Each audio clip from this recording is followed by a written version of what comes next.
Marketing Square. Bienvenue sur Marketing Square, le rendez-vous du gros marketing. Le gros, c'est un marketing qui sort des clous, qui se réinvente, qui se renouvelle.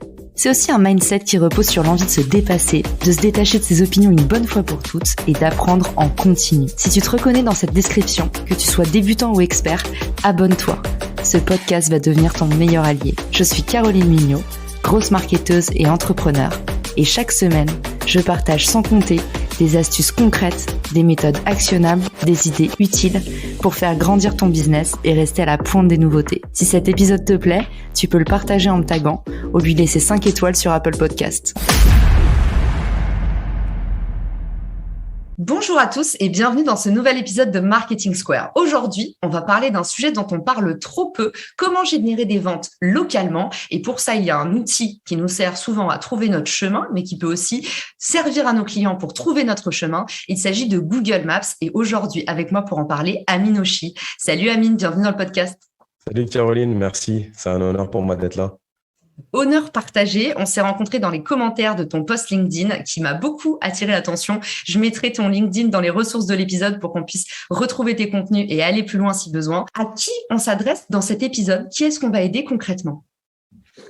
À tous ceux qui ont une activité qui pourrait se caractériser comme de proximité, sachant que c'est très varié en fait, parce que ça peut être si on a un point de vente divers et varié, ou alors si on a une activité de consulting et qu'il y a, il y a une clientèle locale qui recherche nos services ou produits. Ok, canon. Donc B2B comme B2C, il faut juste finalement avoir besoin d'activer en local. Du coup, on a besoin de quoi concrètement comme ingrédient?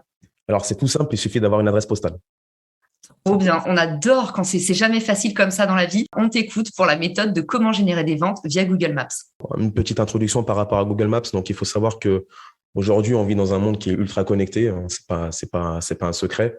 Et notre façon de sélectionner nos commerces de proximité, nos prestataires, elle a changé en fait avec les années. Donc, dans les années 90, très souvent, on appelait la tata ou le tonton pour avoir ou ses connaissances pour avoir des recommandations. Dans les années 2000, on a eu les pages jaunes, donc ce gros bottin jaune là qui nous servait un peu à caler les meubles. Et en 2010, on a eu l'essor de Google où tu as eu cet essor de tout ce qui est développement web, où il fallait avoir un site, c'était une mode incroyable. Si tu n'avais pas un site, tu étais à la ramasse, quoi. Et aujourd'hui, tu as Google Maps. Et c'est ici qu'il faut être. Donc, notre façon de consommer, elle a changé. Aujourd'hui, nous, on veut de la qualité. On va avoir accès rapidement à l'information et on veut de la proximité. Donc, en quelques chiffres, si je devais résumer Google Maps, c'est quoi? C'est Google. Il faut qu'on soit bien d'accord, c'est Google. Et Google Maps est intégré à Google. Donc, aujourd'hui, c'est 46% des recherches Google sont locales. Donc, c'est les chiffres de Google. Et 28% des recherches locales aboutissent à un achat. Donc, je ne sais pas si toi, tu connais des canaux d'acquisition avec un taux de transformation de près de 30%. C'est quand même un truc de fou. Mais ça s'explique par la hausse du trafic mobile aussi, j'imagine. C'est des gens qui sont en mouvement et qui veulent accéder à quelque chose rapidement autour d'eux. Yes, c'est ça. Tu rebondis sur un point important. C'est que j'ai vu une stat aussi qui disait que plus de 90% des personnes qui sont en déplacement font des recherches sur Google Maps. Tu sais, très souvent, tu veux savoir où est-ce que tu vas dormir, où est-ce que tu vas manger, etc. Mais notre réflexe, c'est quoi? C'est de trouver notre téléphone et d'en rechercher sur Google, quoi. Donc, voilà, c'est assez pertinent. Et en termes de transformation, Google nous dit qu'il y a 88% des utilisateurs mobiles qui effectuent une recherche locale. Et ces personnes-là se rendent dans la boutique en question dans la semaine pour aller consommer directement, tu vois. Ok, donc en plus, il y a un taux de transformation qui est rapide. Yes, c'est exactement ça. Ouais, c'est des personnes qui sont hyper qualifiées, qui sont en plein processus d'achat et qui recherchent juste le meilleur prestataire pour aller consommer, quoi. On adore. Donc, en gros, si tu as une entreprise, qu'elle soit de proximité ou pas, que tu sois consultant ou pas, tu te dois d'être sur Google Maps. C'est indéniable, puisqu'aussi il y a une dimension de social proof, donc de preuve sociale, et d'avis client en fait, qui te permettent de savoir, OK, est-ce que ce prestataire-là, il est sérieux, est-ce qu'il fait bien son travail, etc. Donc, je vais aller voir dans les avis, qu'est-ce que disent les clients, etc., etc. Ça me permet de me conforter, moi, dans mon choix. Donc, Exactement. D'ailleurs, il y a eu un gros programme de Google et en fait, ils mettent un système de badge pour les gens qui laissent beaucoup d'avis. Et en fait, ils incitaient les gens à aller faire un peu le personal shopper, c'est-à-dire le client mystère. Et du coup, ils rétribuent comme ça les utilisateurs qui s'investissent pour faire en sorte que les commerces de proximité puissent davantage rayonner. Dans le jargon, le local guide, du coup, ces personnes-là, on le verra plus tard dans les avis, c'est ceux qui ont le plus d'impact quand ils vont te laisser un avis. Donc, un avis d'un local guide, c'est l'équivalent de 3 à 5 avis d'un utilisateur lambda, tu vois. Intéressant, je ne savais pas. J'en profite pour faire une petite bise à Agnès qui suit beaucoup le podcast et c'est elle qui m'a parlé de cette initiative des local guides. J'avais oublié le nom, mais je trouvais ça super qu'elle prenne pendant son temps libre pour faire ça. Et en même temps, super hack de la part de Google. Ça me rappelle un peu Airbnb qui avait fait la même chose pour lancer Airbnb Ouais. Experience. C'était pareil, en fait. Ils utilisaient leur communauté pour faire de la curation. Donc, je m'éloigne pas du sujet, mais hyper intéressant. Ça, c'est des choses qu'on ne sait pas tant qu'on ne nous les a pas dites. C'est pas de notoriété publique. Totalement. Donc, si tu as une entreprise de proximité, tu as forcément sur Google Maps ce fameux concurrent qui est le plus ancien, plus visible que toi, plus gros que toi, plus connu. Moi, je l'appelle le blond. Ceux qui ont la ref, C'est bon, je ceux l'ai. qui apprécient Gad Elmaleh, c'est le blond. Donc, le blond, c'est l'entreprise parfaite. Il rafle tous les prospects des alentours. Il est globalement apprécié. Il semble d'apparence parfait. Et dans 99% des cas, c'est le premier sur Google Maps. Il a le monopole, quoi. Donc, c'est lui qui génère tout et il partage pas son gâteau. Donc, j'oubliais aussi, il a l'excès de confiance qui va avec, très souvent. Donc, moi, c'est mon kiff, en fait. C'est bon, on a bien le seum. Dis-nous comment on peut le dépasser. Donc, moi, c'est ça mon kiff. C'est que quand tu arrives, tu es un peu le petit poussé. Tu me dis, OK, il y a ce gros concurrent-là. Bon, moi, c'est l'éclate, en fait. Je vais aller délocaliser ce géant-là. Donc, on va s'amuser un petit peu avec notre ami Leblond. Donc, lui, en fait, le fait qu'il soit premier, ça le positionne dans un cercle vertueux, tu vois. Et toi, nous, on est un peu spectateur de ça. Donc, lui, il attire tous les clients qui recherchent ses services autour de lui. Et s'il fait correctement son boulot, ses clients vont le recommander. Donc, ça va ramener encore du business. Donc, ses clients, ils vont faire augmenter sa notoriété. Et cette notoriété-là va attirer de nouveaux clients. Et rebelote. Tu imagines le cycle. Et toi, tu es à côté, tu es là et tu regardes. C'est injuste. C'est injuste. Donc, il prend de plus en plus de place dans ton secteur. C'est pas bon pour les affaires, donc il faut intervenir le plus vite possible.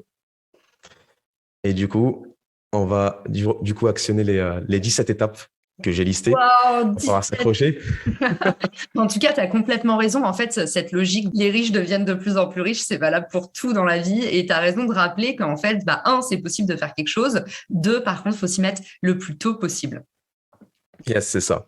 Donc, j'ai listé 17 étapes, en fait. Ça suit le process qu'on appelle le reverse engineering. Donc, c'est un terme un peu barbare qui veut dire, en fait, un truc simple, c'est qu'on prend le problème à l'envers pour faire le chemin inverse et pour savoir qu'est-ce qu'il faut faire pour dépasser le meilleur. C'est un peu comme le sport de haut niveau. Si tu veux être le meilleur, il faudra très probablement que tu t'entraînes aussi bien, voire mieux que le meilleur dans la discipline, tu vois. Donc, qu'est-ce qu'a fait notre concurrent principal pour être en top position?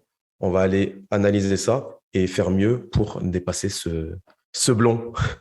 Regardez vraiment, en fait, votre marge de progression. C'est ça qui est important pour aller déloger un leader. En fait, ça se fait pas du jour au lendemain. Il n'y a pas de gros hack, mais c'est cet effet cumulé de chaque jour un petit effort en plus. Faites les 10% en plus, le extra mile, comme disent les Américains. Il faut garder aussi à l'esprit que si tu fais pas bien ton travail, ça sert à rien en fait d'aller alimenter en client, puisque c'est comme si tu remplissais une passoire d'eau. C'est impossible. Étape 0, pour commencer, il existe une extension sur Google Chrome qui s'appelle GMB Everywhere, qui nous permet en fait d'auditer une fiche Google My Business, quelle qu'elle soit. Donc, elle va pouvoir nous aider. Donc, je vous invite à la télécharger. Je mettrai ça dans les ressources de l'épisode. Pour ceux qui cherchent le lien, ce sera dans les ressources. Donc, la première grande partie, donc on a 3 grandes parties, c'est analyser le contenu fixe de son profil, du profil de ce blond. Donc, rendez-vous sur la fiche Google Maps de ce concurrent-là. Donc, vous allez sur maps.google.fr et vous tapez dans la barre de recherche votre niche plus la localisation.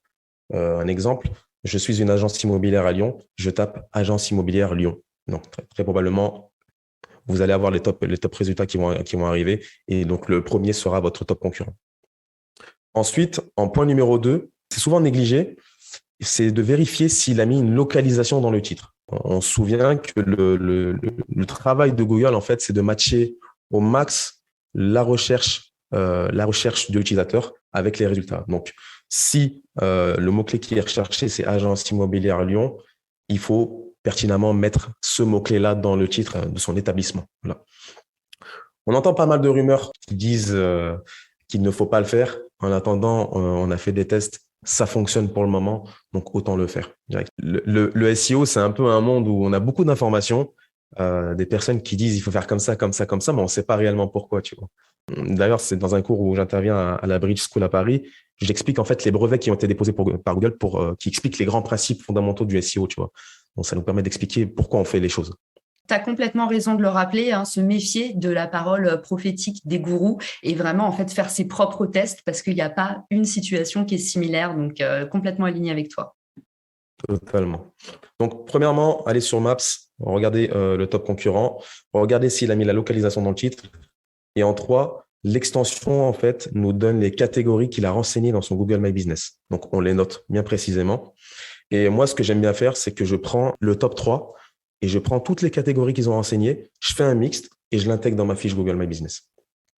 Ok, ça te permet de ressortir aussi sur ces mots-clés, c'est ça? Exactement, en fait. On verra ensuite, mais en fait, on est en train de construire ce qu'on appelle dans le jargon le champ sémantique. Le champ sémantique, c'est quoi? C'est le nuage de mots sur lequel on va apparaître. Donc, c'est un nuage de mots qui nous correspond à nous et notre activité. Et en fait, on va apparaître sur plein de mots. Donc, on a pris l'exemple de l'agence immobilière, ça peut être consultant SEO. Hein. Si je tape peut-être audit SEO, je vais ressortir sur audit SEO dans le secteur, tu vois. Donc, c'est hyper pertinent. Donc, voilà en ce qui concerne les catégories. Donc, ensuite, j'aime faire une analyse des mots-clés qu'il a mis dans sa description. Donc, dans Google My Business, chaque établissement a la possibilité de mettre une description et donc, bien sûr, d'y insérer des mots-clés. Et donc, moi, j'aime bien regarder ce qu'il met comme mots-clés. Pour faire mieux, il y a un petit outil qui est génial qui s'appelle le Keyword Cheater, qui est disponible sur Google, qui permet en fait, quand vous allez mettre un mot-clé de type consultant SEO Lyon, il va aller crawler, parcourir les premiers résultats sur Google et il va vous sortir un classement des mots les plus utilisés. Donc en gros, il nous mâche un peu le travail. Ces mots-clés-là, vous prenez les 10 premiers, vous faites un mix, vous créez une description optimisée à partir de ça et ça vous fait une description aux petits oignons. Canon, j'adore, c'est ultra actionnable, vraiment à la portée de tous. Donc, merci pour ce que tu nous partages. Je suis pendue à tes lèvres. C'est un plaisir pour moi. Ensuite, on a la possibilité d'enseigner des services et des produits sur Google My Business. Donc, regardez si ce concurrent-là, il a mis des services et des produits. Et petite confidence, même si les amis, ils sont pas optimisés. Donc, ce que vous avez la possibilité de faire, vous, de votre côté, c'est de mettre ces services et ces produits-là, de mettre une photo optimisée et de mettre une description optimisée en rapport avec le keyword cheater dont j'ai parlé juste avant.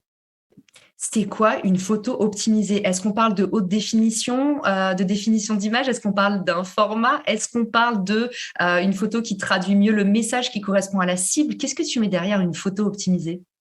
C'est une super bonne question. J'allais en parler plus tard, mais bon, tu m'as spoilé. En fait, en termes de visuel, on va utiliser une technique de la police criminelle. Google utilise la même technique que la police criminelle quand elle recherche des tueurs en série. Pour localiser en fait le lieu des crimes, elle va analyser les photos qu'ont pris ces tueurs-là. Et en fait, il se trouve que quand tu prends une photo avec un smartphone, tu as le tag des coordonnées GPS du lieu où a été prise la photo. C'est ce qu'on appelle le géotag. Et donc, on a des outils sur Internet qui sont disponibles. On pourra les mettre aussi dans la description, Caroline, qui nous permettent en fait de taguer géographiquement une photo, n'importe quelle photo, quelle qu'elle soit, d'injecter les coordonnées GPS de son business dans la photo pour que Google, quand il accepte la photo, il intègre la photo sur ta fiche, il se dit « Ok, cette photo, elle a été prise sur le lieu de l'entreprise, elle est donc hyper pertinente. » Et petit spoil, en fait, ça équivaut même à un backlink dans le jargon, c'est comme un lien externe. C'est hyper pertinent et ça a un impact de fou sur le positionnement local. Oh là là, j'adore. Ça, c'est que des trucs qu'on ne connaît pas. Hein. Moi, j'ai jamais entendu ces astuces-là. Canon. Et d'ailleurs, là, c'est sûr que le début de l'épisode, ça va être Google utilise les mêmes méthodes que la police criminelle. Tu nous mets là, tu nous éclates dans cet épisode. J'adore. Tous les ingrédients sont là. Ça, c'est un bon storyteller. Hein. Voilà, on a clôturé là l'analyse du contenu fixe du profil Google My Business du concurrent. On s'attaque à la deuxième grosse partie, c'est l'analyse du contenu évolutif de son profil. Donc, 6e point, c'est regarder combien d'avis il a. Alors, là aussi, il y a beaucoup de rumeurs, on entend tellement de choses sur les avis, c'est les avis qui font le positionnement, etc. Très précisément, les avis jouent entre 15 à 20% du positionnement local. Okay. C'est pas la quantité des avis qui joue, mais il y a plusieurs facteurs précis. La quantité d'avis est un des facteurs parmi ceux-ci. Donc, sixième point, regardez combien d'avis il a. Septième point, c'est vérifier s'il répond aux avis. Est-ce qu'il répond à tous les avis ou juste aux avis négatifs? Donc, 70% des business, ils ne répondent pas. Tu as une vingtaine de pourcents qui répondent juste aux avis négatifs et tu as de rares exceptions qui répondent à tous les avis. Il faut répondre à tous les avis, c'est clair et net. Huitième hack, c'est est-ce qu'il répond avec des mots-clés précis? Il se trouve que Google regarde précisément les mots-clés qui sont employés dans les avis par les utilisateurs et par le business qui répond. Donc, voilà, interagissez avec votre clientèle avec des mots-clés précis. C'est hyper pertinent. C'est là où on se dit les algos, ils fonctionnent tous de la même façon. En fait, quand tu as compris un algo, c'est parce que ça, c'est pareil sur LinkedIn, c'est pareil sur YouTube, c'est pareil sur Apple Podcast. Effectivement, plus tes mots-clés, et ça, on le dit trop peu, plus les mots-clés sont aussi utilisés dans tes avis, plus tu es boosté par l'algo, quoi. Parce que c'est une façon pour eux de vérifier tout simplement. Hein. C'est des robots aveugles. Donc, ils réagissent Exactement. de façon très bête à la quantité de texte en général, la sémantique, et puis la vélocité de la mise de ces avis. Et parce que plus tu as des avis dans un temps réduit, j'imagine, plus ça te donne de l'autorité du point de vue du système. Yes, exactement. Point 9, regardez si les prospects lui ont posé des questions. Il se trouve que dans Google My Business, on a une FAQ. Elle est très peu utilisée, mais c'est hyper pertinent aussi d'optimiser. C'est tellement négligé qu'en le faisant, tu vas te démarquer aussi de ta concurrence. Donc, autant le faire. Et il se trouve en fait que n'importe qui peut poser une question sur la fiche. Et tu t'en doutes bien, si n'importe qui peut poser la question, on peut se poser une question à soi-même pour l'optimiser. Bonne bière, ça se fait. Ouais, exactement. On a un outil qui est très connu qui s'appelle Answer the Public pour savoir quelles sont les questions les plus posées dans une niche précise. Donc, on peut aller voir quelles sont les questions les plus posées dans notre niche d'activité. Et bien sûr, d'aller voir la FAQ des concurrents pour aller voir quelles sont les questions qui ressortent le plus, tu vois.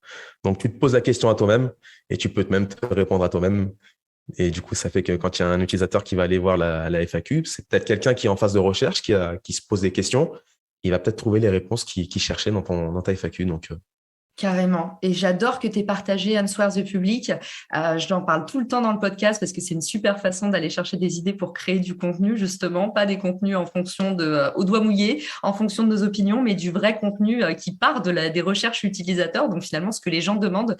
Moi, j'aime aussi beaucoup Answer Socrate. Je mettrai les liens, comme ouais. les liens dont on parle dans les ressources de l'épisode. Mais voilà, pour ceux qui s'intéressent aux requêtes Google, il y a soit les questions qui sont suggérées par Google, tout simplement, en natif. Quand vous posez une question sur Google, vous allez voir le top 5 des related questions, ils appellent ça. Donc, c'est les questions similaires qui sont posées par les utilisateurs. Et puis, Answer the Public et Answer Socrate.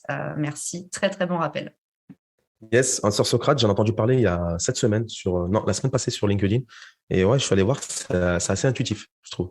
En fait, il y a toujours une guerre entre les deux, Answer Socrate et Answer the Public. Je pense que c'est deux potes qui se sont engueulés et il y en a un qui a fait presque la même boîte, mais ils ont une huile différente et moi, je préfère Answer Socrate. Voilà. Après, à vous de nous dire, vous qui écoutez le podcast, envoyez-nous vos votes et dites-nous ce que vous en pensez. Du coup, pour enchaîner, donc, est-ce qu'il a répondu à cette question?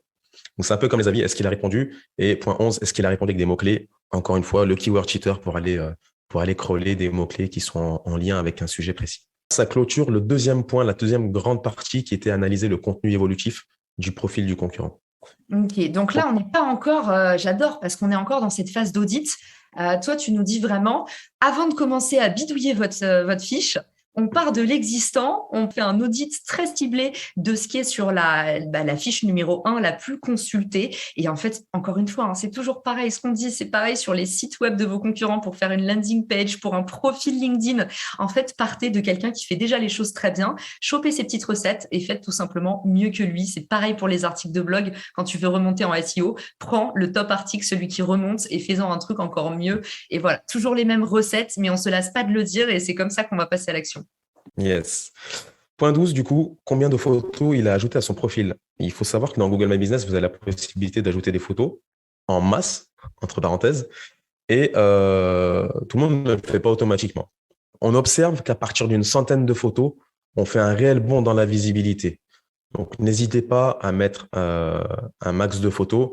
Et comme on l'a dit juste avant, n'hésitez pas à les géotaguer, à injecter les coordonnées GPS de votre business dans toutes les photos. Ça agit comme un backlink et c'est hyper pertinent, ça vous booste dans la visibilité. Tu peux nous rappeler comment on fait techniquement pour injecter le géotag? Alors, déjà, dans un premier temps, avant de faire ça, tu as besoin des coordonnées GPS de ton business. Donc, si tu as créé ta fiche Maps, quand tu vas sur Google Maps, tu rentres le nom de ton business, tu fais un clic droit sur le petit pin qu'il y a sur la carte et tu as accès à tes coordonnées GPS avec le clic droit. Ensuite, tu as deux moyens de faire le géotag. Tu as le premier moyen qui est le moyen manuel, donc clic droit, propriété l'image. Tu peux aller modifier les propriétés. Tu as latitude et longitude, donc tu les rentres manuellement. Ou deuxième possibilité, c'est que tu vas sur des outils du type Géotag Online qui te permettent en fait d'uploader ta photo et d'injecter les coordonnées GPS que tu veux et même des mots-clés. Trop bien, on adore. On mettra encore ça dans les ressources de l'épisode qui vont commencer à ressembler à un livre qu'on va commercialiser à la FNAC, je te le dis. Donc, point numéro 13, c'est est-ce qu'il publie des posts? Donc, on se souvient, en fait, Google My Business, Google Maps, à la base, c'est Google+. Google+, c'est quoi? C'est un réseau social. Un réseau social, pourquoi? Pour créer du contenu. Donc, ça agit, en fait, il faut se mettre en tête que un post sur Google+, c'est à l'image d'un article de blog sur un site. Tu vois, c'est du contenu qui va venir enrichir ton site et qui va lui donner ce qu'on appelle du jus dans le jargon un peu, qui va apporter un peu de la recherche et du prospect. Donc, à partir de ce moment-là, ce qui doit ressortir dans ta tête tout de suite, c'est les mots-clés. Mots-clés, optimisation. Donc, quand tu publies, en fait, tu vas toujours cibler un mot-clé précis. Tu as la possibilité de mettre une photo. Donc, je le répète, il faut géotaguer la photo. Et il faut savoir aussi, en fait, que Google, en termes de local, je ne parle pas de référencement classique, mais de référencement local, Google, ce qu'il fait, en fait, je vais essayer d'expliquer ça de la manière la plus simple possible, c'est que, par exemple, une encre, un lien, un backlink, c'est ce qu'on appelle une donnée structurée pour Google. Et si je mets, par exemple, agence immobilière Lyon dans un texte, c'est une donnée non structurée. Il n'y a aucune encre, aucun lien, tu vois. Bon, Google, en fait, il mixe les données structurées et non structurées pour créer des données structurées. Donc, ce qui veut dire qu'en gros, si je lui mets agence immobilière Lyon et je lui mets même des voisinages autour de mon business, eh ben, lui, il va transformer ça en backlink, en fait, tu vois. Il crée des données structurées à base de non structurées. Donc, les mots-clés que tu vas intégrer dans ton texte, lui, va les intégrer comme des liens hyper qualifiés, tu vois. Donc, d'où l'intérêt d'optimiser un maximum son contenu et donc ses publications. Donc, dans les posts, moi, ce que je recommande toujours, c'est de mettre une photo optimisée, de démarrer avec le mot-clé principal en début de texte, j'aime bien mettre aussi des avis clients et de mettre quelques zones desservies, des voisinages, des rues, des avenues, etc. Ça permet à Google de se dire, OK, bon, il me parle vraiment de ce secteur-là, il est vraiment là, donc voilà, c'est hyper pertinent ce qu'il me dit. Donc, voilà. Pour les avis clients, dis-moi, Amine, si tu préfères qu'on voit ce point après ou pas. Mais je sais que la question va tout de suite mûrir dans le cerveau de ceux qui nous écoutent. Comment est-ce qu'on peut un peu booster ces premiers avis clients? Si on est un business qui se lance, est-ce qu'on peut demander à 15 potes de nous faire les premiers avis clients? Est-ce que ça se fait pas du tout? Est-ce qu'il faut faire attention à pas se faire flag? Parce que l'erreur que font 90% des gens qui débutent, c'est qu'ils mettent leurs avis le même jour. Donc, comme ça, c'est bien cramé. Est-ce qu'il y a des façons de donner envie, toi qui connais bien ce marketing local, d'activer les clients pour leur donner envie de laisser un avis, peut-être leur proposer un pourcentage off, mettre une petite PLV sur une publicité sur le lieu de vente pour inciter les gens à laisser des avis? Qu'est-ce que tu recommandes pour booster le dépôt d'avis? Alors, question hyper pertinente. Tu as deux façons de faire. Tu en fais plein. Il y a plein de stratégies pour aller chercher de l'avis. Comme tu l'as dit, les avis des amis, ça peut être utile. Alors, attention de ne pas les générer au même jour. C'est pas top, surtout sur une fiche Google qui est récente. Ensuite, comme je l'ai dit, en fait, dans les avis, ce qui va jouer, c'est les mots-clés qui vont être intégrés dedans. Donc, moi, ce que j'aime faire, c'est que quand je demande des avis, que ce soit à quelqu'un que tu connais ou pas, hein, de toute façon, la personne, très souvent, elle n'a pas le temps de rédiger un avis hyper construit. C'est très rare que tu aies ça, à part sur un avis négatif, bizarrement. Mais moi, ce que j'aime bien, c'est d'envoyer des textes à trous. Donc, je dis à mon client, OK, tu as été client, ça s'est super bien passé, on est très content d'avoir collaboré. Merci de nous laisser un avis sur notre fiche Maps. Au cas où tu as un peu la flemme, bah voilà, on t'a rédigé un texte à trous qui te permet juste de compléter et pouvoir publier. Et bien sûr, dans le texte à trous, on a mis des mots-clés hyper pertinents. C'est génial. Comme les recommandations sur LinkedIn, c'est un super bon hack que tu nous partages. J'adore. Des choses qui paraissent, honnêtement, les meilleures astuces, c'est des trucs qui paraissent hyper évidents. Et c'est un très bon incentive, c'est une très bonne motivation, effectivement, de dire aux gens, on vous a préécrit le modèle parce que c'est ça la vraie douleur. En fait, c'est même pas de faire 2 clics, c'est de penser à ce que tu vas mettre et ce qui est utile, tout ça. Donc, canon. C'est exactement ça.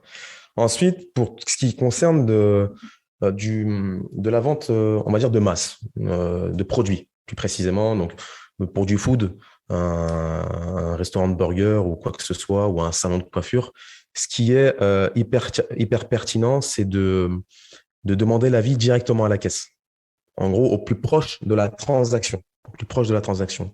Donc, pendant que tu as le contact client, avec la sympathie et tout ce qui va, c'est le meilleur timing pour suggérer un avis. Effectivement, en fait, le demander à l'oral, surtout dans un contexte où on est habitué à des rapports très froids, finalement, en fait, ça fait toute la différence.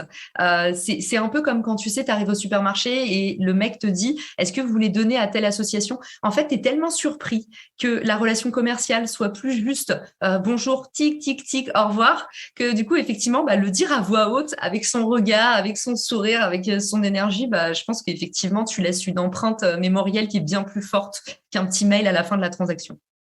Yes, c'est ça, et ça montre à ton client en fait que tu as besoin de lui, et c'est pas lui qui a que besoin de toi, tu vois. Donc ça met un peu une relation d'égal à égal, tu vois. Et donc c'est très plaisant pour le client. Donc il se dit je suis écouté, je vais laisser mon avis, tu vois. Et très souvent ils sont contents, donc ils laissent un super avis, tu vois. Canon. Dernière hack pour les avis, et on finira là-dessus sur les avis. Ce qui est bien, c'est de créer un concours avec ses clients et de demander à ses clients de laisser l'avis le plus original. Et l'avis le plus original sera sélectionné pour gagner un service, produit que vous proposez, tu vois. Donc ça marche très, très bien aussi. On est connectés tous les deux parce que figure-toi que moi, j'ai un souci sur les avis du podcast parce que c'est très, très chiant de laisser des avis sur Apple Podcast. Et pourtant, c'est le truc le plus puissant pour faire découvrir ton podcast à de nouveaux utilisateurs. Alors, c'est trop pénible de demander aux gens un à un et puis tu as tout le temps l'impression un peu de faire la manche en disant, si ça t'a plu, n'hésite pas à laisser un avis. Tu sais que les gens, ils galèrent derrière. Et du coup, je me suis dit, en fait, il faudrait que je propose un vrai service. Alors déjà, oui, c'est des gens qui aiment le podcast, mais il faut que je trouve un vrai truc pour les motiver parce que quand même, c'est archi relou. Et du coup, figure-toi que je fais un gros spoiler, mais je vais l'annoncer dans pas longtemps. Je vais faire un concours de Noël et mon idée, c'est de dire dans tous les avis, je vais offrir 1 heure de consulting et du coup, je vais regarder tous les avis du mois et l'idée, c'est d'offrir 1 heure de consulting et voilà, la thématique du jeu concours, c'est le hack que j'ai trouvé, mais en me creusant la cervelle pendant 3 mois pour trouver ce truc-là. Donc, trop bien si tu dis que ça fonctionne vraiment. Et puis surtout, c'est rigolo. Et tu as raison, il y a cette idée de payback qui est de donner en retour, qui est ultra importante si tu veux vraiment nouer une relation avec tes clients. Exactement, ouais. Ça marche très, très bien. Le point numéro 14, du coup, c'est, donc je le rappelle, on était au niveau des posts. Donc, est-ce qu'il publie des posts? On a dit comment travailler les posts. Et en point 14, on a quelle est sa fréquence de publication. Donc, ça aussi, ça joue. Et ça, c'est, donc, je ne l'ai pas dit, mais c'est l'extension GMB Everywhere qui vous donne la plupart des astuces, la plupart des informations que je demande, en fait. Tu vois. Donc, fréquence de publication, l'extension vous la donne. Donc, tout simplement, c'est de publier plus souvent que lui. C'est ça, il faut faire mieux. Qu'est-ce que tu observes comme vélocité moyenne? C'est quoi le bon rythme de publication? Comment ça se passe? Alors, nous, on conseille toujours au moins un post par semaine. Ok. Un post par semaine. Ça montre à Google en fait que tu es actif, que tu te soucies de ton activité, de ta clientèle. Maintenant, très peu sont les entreprises qui sont là à poster 1 fois par semaine. On a des fois, sur des audits, on a des fréquences de publication à plus de 300 jours. Donc, 1 semaine, c'est très, très bien déjà. D'accord, nickel, trop bien. Donc, on risque pas d'arriver avec des contraintes de fréquence à plusieurs fois par jour. C'est impossible. On n'est pas sur Instagram, quoi. Non, pas du tout. Et puis, au niveau de la longueur des posts, vous êtes limité. Donc, bon, c'est pas du Twitter, mais c'est pas un article de blog, quoi. Voilà. Ok, hyper clair. Donc, point 15, donc, quelle est la moyenne de mots par post? Donc, publier plus de contenu que lui.